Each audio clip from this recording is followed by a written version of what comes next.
Hello friends, आप सभी का हमारे यूट्यूब चैनल पर स्वागत है। तो आज से हम आपकी घटना चक्र का संक्षिप्त जो सामान्य अध्ययन है, जो कि आपका सभी इसमें विषय दिए गए हैं, उन सभी की सीरीज हम आज से स्टार्ट करने वाले हैं, जो कि आपके ऑल एग्जाम, जितने भी आपके कॉम्पिटिटिव एग्जाम होते हैं सभी के लिए मोस्ट इम्पोर्टेंट है, जिसमें आपका विश्व का इतिहास, कंप्यूटर, भूगोल, सामान्य विज्ञान, भारतीय इतिहास, विविध, भारतीय राज्य व्यवस्था, विज्ञान, खेल संबंधी सभी इसमें दिया गया है, जो कि आपके एग्जाम पॉइंट ऑफ व्यू से काफ़ी इम्पोर्टेंट साबित होगा। तो चलिए हम आज की सीरीज स्टार्ट करेंगे, ठीक है, जिसमें आप देख सकते हैं आधुनिक इतिहास है भारत का, साथ में भूगोल, विज्ञान, ये सभी दिए गए हैं चैप्टर वाइज। तो आज का हम पहला टॉपिक लेकर चल पहला टॉपिक है भारत का इतिहास। तो इतिहास का हम पूरा लेकर चलेंगे, ठीक है, डिटेल में लेंगे। डेली आपको इम्पोर्टेंट टॉपिक कराएंगे, डेली आपको एक टॉपिक मिलेगा। क्या डेली आपको एक टॉपिक मिलेगा, मिनिमम 10 मिनट की वीडियो मिलेगी, ठीक। तो चलिए हम स्टार्ट करते हैं इसमें।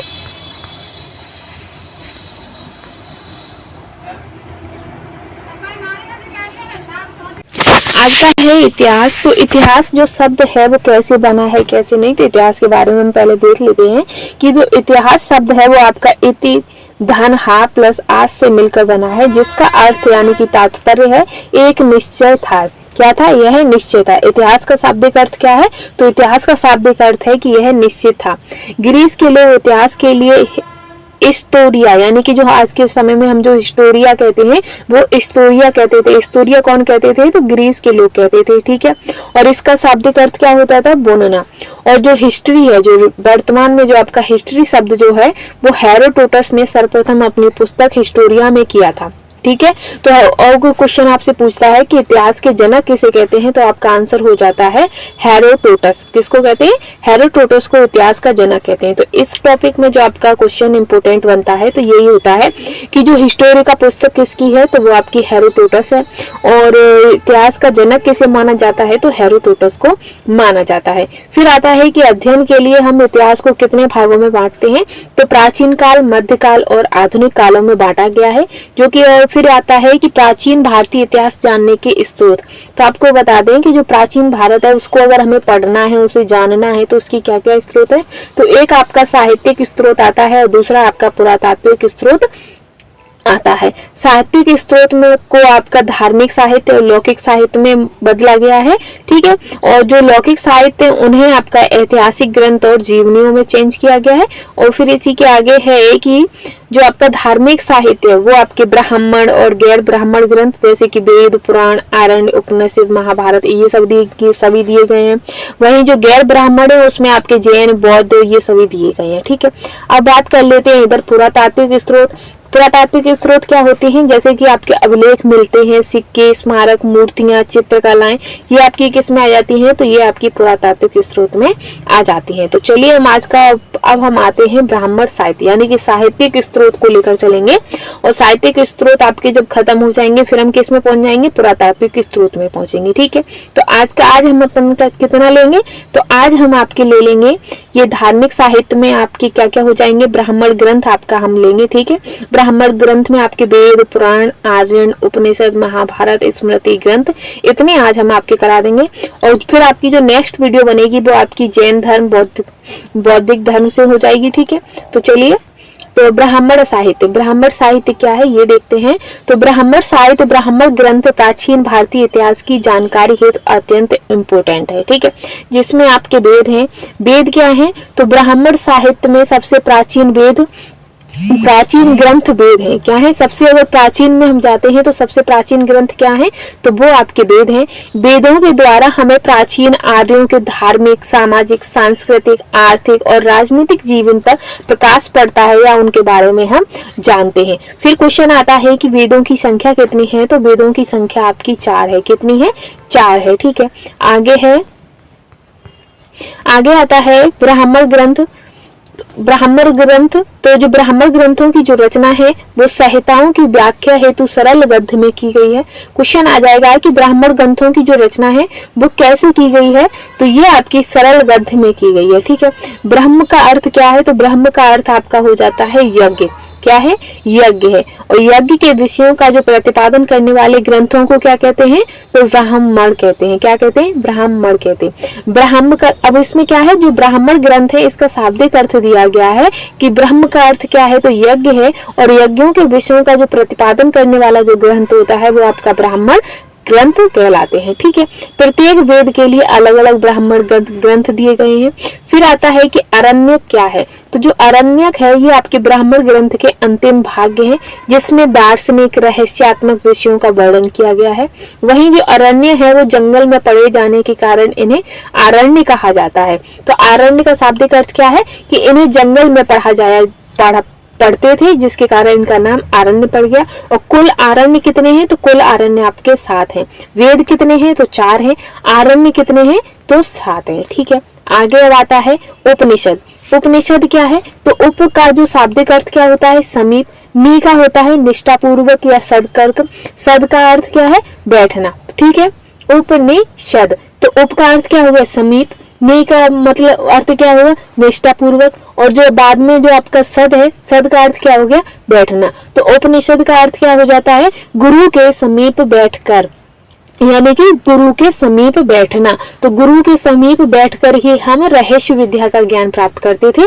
तो उपनिषद का अर्थ क्या हो जाएगा, तो उपनिषद का अर्थ हो जाता है गुरु के समीप बैठना या गुरु के समीप बैठकर ज्ञान प्राप्त करना। ठीक है, आगे है कि वैदिक साहित्य के अंतिम भाग होने के कारण इन्हें वेदांत भी कहा जाता है। जो उपनिषद है ये आपके वैदिक साहित्य के अंतिम भाग थे, जिसके कारण इन्हें वेदांग भी कहा जाता है। उपनिषदों में हमें आर्यों के प्राचीनतम दार्शनिक विचारों का ज्ञान प्राप्त होता है।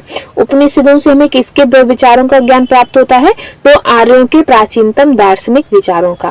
फिर आता है कि भारत का जो राष्ट्रीय वाक्य है सत्यमेव जयते, ये किस से लिया गया है, तो ये जो सत्यमेव जयते है ये आपका मुंडको उपनिषद से लिया गया है।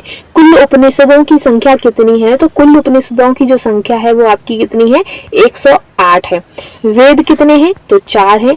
आरण्य कितने हैं, तो वो आपके 7 हैं। और उपनिषदों की संख्या कितनी है, तो आपकी 108 है। अब आता है वेदांग। वेदांग क्या है, तो वेदांगों की जो संख्या है वो आपकी 6 है। कौन कौन से होते हैं, शिक्षा, कल्प, व्याकरण, निरुक्त, ज्योतिषी एवं छंद। ये क्वेश्चन काफी इंपोर्टेंट पूछ लेता है, वेदांगों की संख्या कितनी है या कौन कौन से वेदांग होते हैं, तो शिक्षा, कल्प, व्याकरण, निरुक्त, ज्योतिषी और छंद। ठीक है, आगे आता है सूत्र।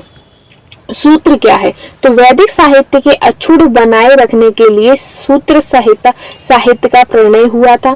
सूत्र ग्रंथ कल्प नामक वेदांग से निकले हैं। अब क्वेश्चन आ जाएगा कि जो सूत्र हैं वो कहाँ से निकले हैं, तो जो सूत्र हैं ये आपके कल्प नामक वेदांग से निकले हैं। ठीक है, कल्प कौन, तो जो कल्प वेदांग है उनके कितने भागों में विभाजित किया गया है, तो इन्हें 3 भागों में बांटा गया है। स्रोत सूत्र जो कि आपके यज्ञ संबंधी नियम, ग्राह्य सूत्र ये आपके लौकिक और परलौकिक कर्तव्यों का वर्णन करते हैं। वहीं जो धर्म सूत्र है ये आपके धार्मिक, सामाजिक एवं राजनीतिक कर्तव्यों का उल्लेख करते हैं। ठीक है, इसी के साथ है कि धर्म सूत्र से ही स्मृतियों के ग्रंथों का विकास हुआ है। और जो प्रमुख स्मृति ग्रंथ कौन से हैं, तो आपकी मनुस्मृति, याज्ञवल्क्य स्मृति, पराशर स्मृति, नारद, बृहस्पति स्मृति, ये सभी क्वेश्चन इंपोर्टेंट हैं। ठीक है, और सीरीज अगर पसंद आए तो लाइक करना बिल्कुल नहीं भूलिएगा। फिर है कि प्रमुख स्मृति ग्रंथ कौन सी है, मनुस्मृति, याज्ञवल्क्य स्मृति, पराशर स्मृति, नारद, बृहस्पति स्मृति, ये इंपोर्टेंट है। फिर आता है सबसे प्राचीन स्मृति कौन है, तो सबसे प्राचीन और तथा प्रमाणिक मानी जाती है वो आपकी मनु है। कौन सी है, मनुस्मृति।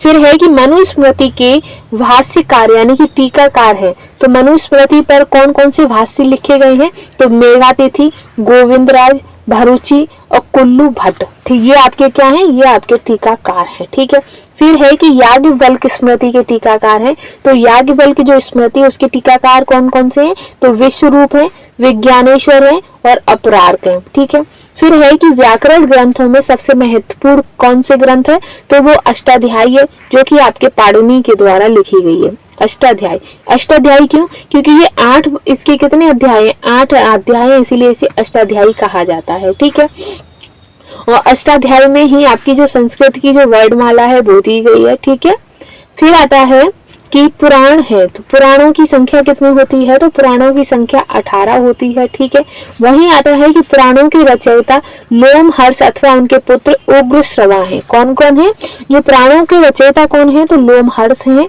और जब लोमहर्ष के बाद उनकी रचना किसने की थी, तो उग्रश्रवा ने की थी। ठीक है, पुराणों में भविष्यत काल शैली में कलयुग के राजा का विवरण मिलता है। जो पुराण है उसमें किसका, कौन से राजा का मिलता है, तो कलयुग के राजा का भी वर्णन मिलता है। वहीं मत्स्य पुराण जो है वो सबसे प्राचीन एवं प्रमाणिक पुराण है। कौन सा है, मत्स्य पुराण। पुराणों की संख्या कितनी है, 18। एक तो आपका ये 18 वाला क्वेश्चन सबसे ज्यादा इंपोर्टेंट है, दूसरा आपका मत्स्य पुराण सबसे प्राचीन प्रमाणिक पुराण है, ये आपका इंपोर्टेंट हो जाता है। ठीक है, इन्हें आप मोस्ट इंपोर्टेंट करके लेके चलिएगा इन दोनों क्वेश्चनों को। ठीक है, आगे है महाकाव्य। महाकाव्य कौन कौन से हैं, तो जैसे आपका वैदिक साहित्य के बाद धार्मिक साहित्य में जैसे रामायण हो गया, महाभारत हो गए, ये आपके महाकाव्यों में आते हैं। कौन से, रामायण और महाभारत। ठीक है, आगे चलेंगे। आगे है कि जो रामायण की रचना है वो किसने की थी, तो रामायण की जो रचना है वो आपकी महर्षि वाल्मीकि ने की थी। ठीक है, अब कुछ लोग क्या करते हैं, तुलसीदास जी का भी नाम लगाते हैं, तो तुलसीदास जी ने रामचरितमानस की रचना की। किसकी, रामचरितमानस की। और वाल्मीकि की कौन सी है, तो वो आपकी रामायण है। ठीक है, फिर आता है कि महाभारत की रचना किसने की है, तो महाभारत की जो रचना है वो आपकी महर्षि वेदव्यास ने की है। ठीक है, महाभारत में एक स्त्रोत है जिसके कारण इसे सहस्त्र संहिता कहा जाता है। क्या, सहस्त्र संहिता भी कहा जाता है, तो किसे, महाभारत को कहते हैं। फिर आता है कि महाकाव्यों में प्राचीन भारतवर्ष की सामाजिक, धार्मिक, राजनीतिक दशा की जानकारी मिलती है। जो हमारे महाकाव्य होते हैं उनमें क्या है, तो उनमें हमारे जो भारत, प्राचीन जो भारत है उसकी सामाजिक, धार्मिक, राजनीतिक दशाओं का वर्णन मिलता है। ठीक है, यानी कि गैर ब्राह्मण वाले में, जिसमें आपका बौद्ध साहित्य से संबंधित है। तो बौद्ध साहित्य ये आपका सबसे प्राचीन बौद्ध ग्रंथ कौन सा है, तो सबसे प्राचीन बौद्ध ग्रंथ आपका त्रिपिटक है। इसके नाम क्या है, तो इसके नाम आपके हैं सुपुटिक, विनय पिटक एवं अभिधम्म पिटक। ये 3 पिटकों का एकदम समूह है, इसीलिए इसे त्रिपिटक कहा जाता है। ठीक है, आगे है आपका कि सुत्त पिटक को बौद्ध धर्म का इंसाइक्लोपीडिया भी कहा जाता है। जो सुत्त पिटक है उसे बौद्ध धर्म का क्या कहते हैं, तो सुत्त पिटक को बौद्ध धर्म का इंसाइक्लोपीडिया भी कहा जाता है। फिर आता है कि जातकों में बुद्ध के पूर्व जन्म की कथाएं मिलती हैं। क्वेश्चन आता है कि बुद्ध के जो पूर्व जन्म की जो कथाएं हैं वो कहाँ मिलती हैं, तो वो आपकी जातक में पाई जाती हैं। ठीक है, फिर आता है कि प्राचीन बौद्ध ग्रंथ की भाषा कौन सी है, तो प्राचीन बौद्ध ग्रंथ की भाषा आपकी पाली है। दीपवंश एवं महावंश में मौर्यकालीन इतिहास की जानकारी मिलती है। क्वेश्चन आ जाएगा कि मौर्यकालीन इतिहास की जो जानकारी है वो कहाँ से प्राप्त होती है, तो आपका आंसर रहेगा कि इसकी जो जानकारी है वो कहाँ से, तो वो आपकी दीपवंश एवं महावंश से मिलती है। ठीक है, इसी के साथ आगे है कि संस्कृत में लिखित महावस्तु एवं ललित विस्तार से महात्मा बुद्ध का जीवन चरित्र मिलता है। तो क्वेश्चन आएगा कि जो संस्कृत में ऐसा कौन सा लिखित है जिससे हमें महात्मा बुद्ध के जीवन चरित्र मिलता है, तो वो आपका है महावस्तु एवं ललित विस्तार। ठीक है, अब आते हैं हम जैन साहित्य पर। तो जैन साहित्य क्या है, तो जैन साहित्य को आगम कहा जाता है। क्या कहते हैं, आगम कहा जाता है। और भगवती सूत्र में महावीर के जीवन पर प्रकाश डाला है। किस पर, भगवती सूत्र पर महावीर के जीवन पर प्रकाश डाला है। इसी के साथ है कि जैन धर्म का प्रारंभिक इतिहास कल्प सूत्र से प्राप्त होता है। और कल्प सूत्र की जो रचना है वो भद्रबाहु ने की थी। ठीक है, किसने की थी, भद्रबाहु ने की थी। इसी के साथ है कि जैन ग्रंथों की जो रचना है वो प्राकृतिक भाषा में हुई है। किसी भाषा में हुई है, प्राकृतिक भाषा में हुई है। और सबसे महत्वपूर्ण जैन ग्रंथ जो हेमचंद्र के द्वारा लिखा गया था वो कौन सा है, तो वो है आपका परिशिष्ट पर्वन। क्या है, परिशिष्ट पर्वन। इसी के साथ है कि जो जैन ग्रंथ है उनका संकलन अंतिम रूप से 6वीं सदी में गुजरात के वल्लभी नगर से प्राप्त हुआ। ठीक है, आगे आपके लौकिक साहित्य। तो लौकिक साहित्य के अंतर्गत आपका ऐतिहासिक एवं अर्ध ऐतिहासिक ग्रंथ, विदेशी विवरण, जीवनियों को रखा गया है। ठीक है, जो कि आपके ऐतिहासिक रचनाओं में जैसे कौटिल्य के अर्थशास्त्र का महत्वपूर्ण स्थान है। अर्थशास्त्र को भारत का पहला राजनीतिक ग्रंथ भी माना जाता है। इसी के साथ अर्थशास्त्र मौर्यकालीन इतिहास एवं राजनीतिक ज्ञान के लिए महत्वपूर्ण है। इसके अतिरिक्त जो आपका विशाखदत्त द्वारा मुद्रा रक्षा, विशाखदत्त किसकी कृति है तो मुद्रा राक्षस है। सोम यानी कि जो मुद्रा राक्षस है वो किसने लिखा है, वो आपका विशाखदत्त ने लिखा है। सोमदेव ने किस चीज़ का रचना की है तो वो कथा सरित सागर है। क्षेमेंद्र के द्वारा आपका बृहत कथा मंजरी लिखी गई है। और कल्लड़ के द्वारा रचित कौन सी है तो वो आपकी राजतरंगड़ी से 11वीं शताब्दी तक कश्मीर का इतिहास प्राप्त होता है। ठीक है, अब हम बात करेंगे कि जो विवरण यूनानी रोमन लेखक जिसमें आपका हेरोडोटस है, जो हेरोडोटस हैं उनकी पुस्तक है आपकी हिस्टोरिका, जो कि 5वीं शताब्दी ईसा पूर्व के भारत और फारस के संबंधों का उल्लेख मिलता है। इसी के साथ है कि सिकंदर के समकालीन निरियाकस, आनेस्क्रिटस एवं अरिस्टोबुलस के विवरण अधिक प्रमाणित एवं विश्वसनीय हैं। इसके बाद है कि सिकंदर के बाद के लेखकों में 3 राजदूतों जैसे मेगास्थनीस, डाइमेकस और डायनोसियस उल्लेखनीय हैं। और जो सेल्यूकस निकेटर थे उनका जो राजदूत था मेगास्थनीस, वो चंद्रगुप्त मौर्य के राज दरबार में आया था। और मेगास्थनीस की एक प्रमुख पुस्तक है इंडिका, जो कि आपकी मौर्य युगीन समाज एवं सांस्कृतिक का वर्णन करती है। ठीक है, तो इंडिका किसकी पुस्तक है तो वो आपकी मेगास्थनीस की है। और मेगास्थनीस किसके राजदूत थे तो वो सेल्यूकस निकेटर के राजदूत थे। इसी के साथ है कि डाइमेकस सीरियन नरेश अस्टियोकस का राजदूत था, जो बिंदुसार के राज दरबार में आया था। ठीक है, इसके बाद हम आगे बढ़ते हैं।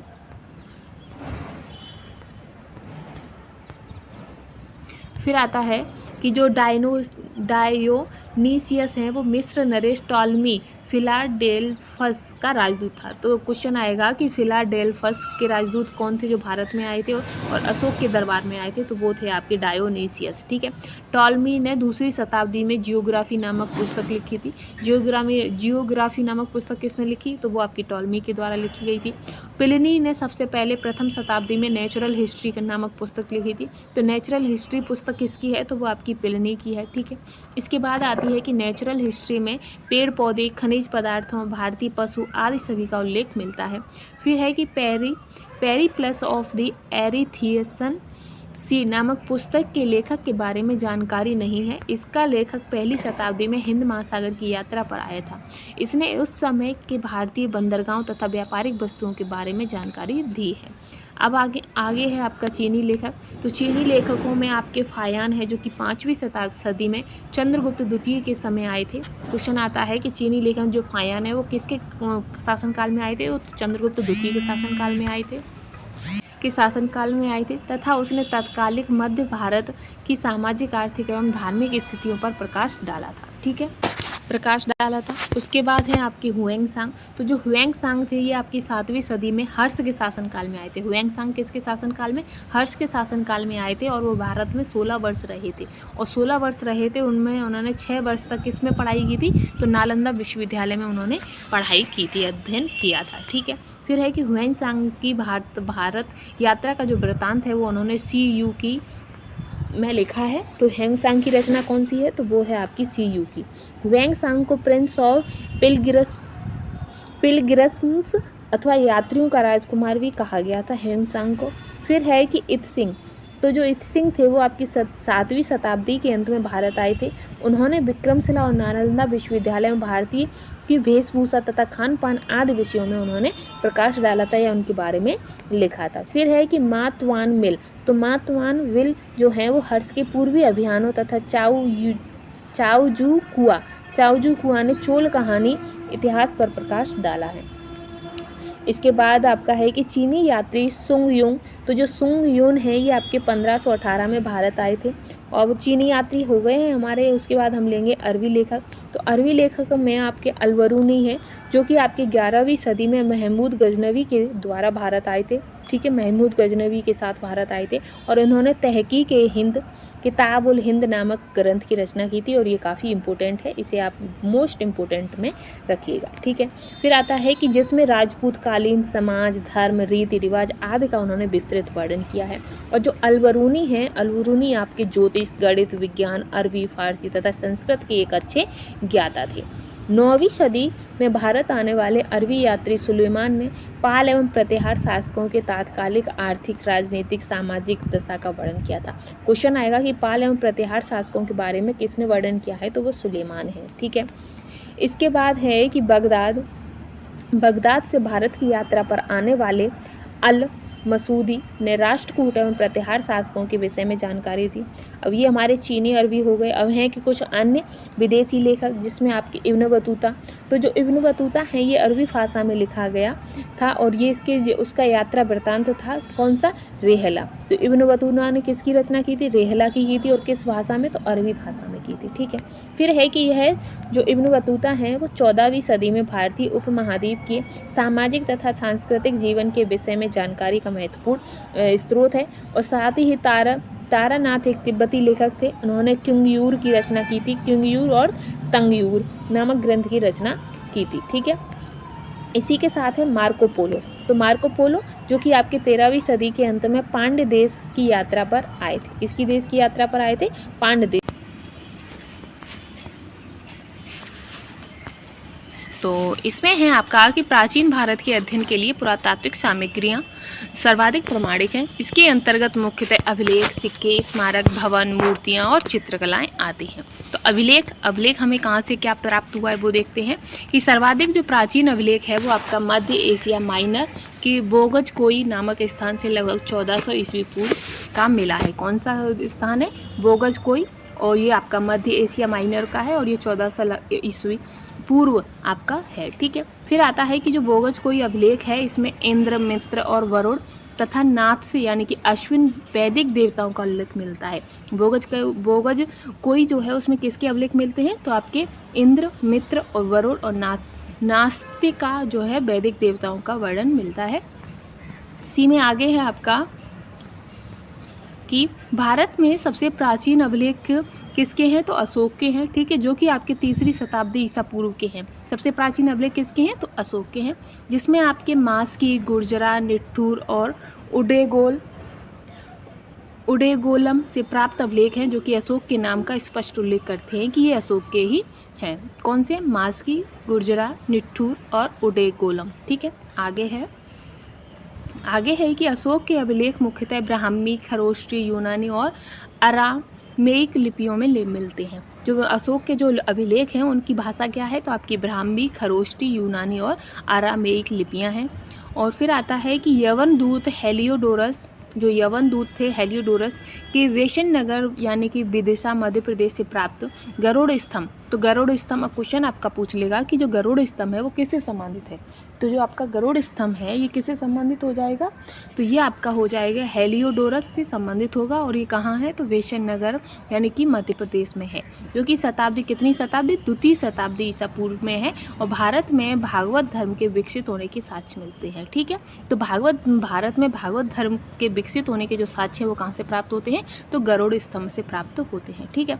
इसी के साथ है कि मंदसौर अभिलेख से रेशम बुनकर श्रेणियों का उल्लेख मिलता है। तो जो मंदसौर अभिलेख से आपके रेशम बुनकर श्रेणियों का जो उल्लेख मिलता है वो कैसे क्या मिलता है। ठीक है। फिर है कि सर्वप्रथम 1837 में जेम्स प्रिंसेप ने ब्राह्मी लिपि को पढ़कर अशोक के अभिलेखों को पढ़ा था। क्वेश्चन आपका आ जाएगा कि अशोक के अभिलेखों को सबसे पहले किसने पढ़ा था, तो आपका आंसर हो जाएगा कि अशोक के अभिलेखों को सबसे पहले जेम्स प्रिंसेप ने पढ़ा था। और कब, तो 1837 में। ठीक है। इसी के बाद है कि अभिलेखों का अध्ययन जो है उसे क्या कहते हैं, तो अभिलेखों का जो अध्ययन करते हैं उनको एपिग्राफी कहा जाता है। सती प्रथा का प्रथम साक्ष्य आपका 510 ईस्वी के भानुगुप्त के एरंड अभिलेख से मिलता है। ठीक है। अब हम सिक्कों पर चलेंगे। तो सिक्कों से हमें कैसे पता चलता है इतिहास का, कि सिक्कों का जो अध्ययन है वो आपका न्यूमिस्मेटिक्स कहलाता है। क्या, न्यूमिस्मेटिक्स कहलाता है। और प्राचीन काल में जो सिक्के हैं वो किस किस के चलते थे, तो आपके तांबा, चांदी, सोना और सीसा धातु के बनाए जाते थे। ठीक है।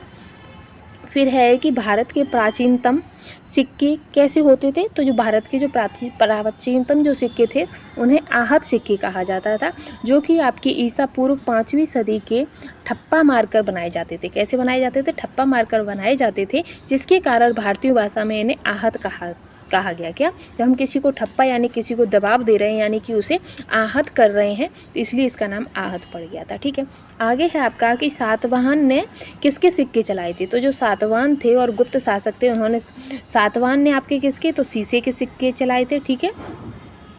सातवाहन ने शीशे के और गुप्त शासकों ने आपके सोने के सिक्के सर्वाधिक जारी किए थे। ठीक है, इसके बाद आता है कि सर्वप्रथम लेख वाले स्वर्ण सिक्के किसने चलाए थे। तो यानी कि सोने के सिक्के तो गुप्त शासक में चले थे, लेकिन सोने के सिक्कों के ऊपर लेख लिखना ये सबसे पहले किसने चलाए थे। तो ये आपके हिंदू यूनानी यानी कि इंडो ग्रीक शासक थे जिन्होंने चलाए थे। ठीक है, इसी के बाद ये हम देख लेते हैं जो कि आपके स्मरणीय अभिलेख है, जिसमें आपका है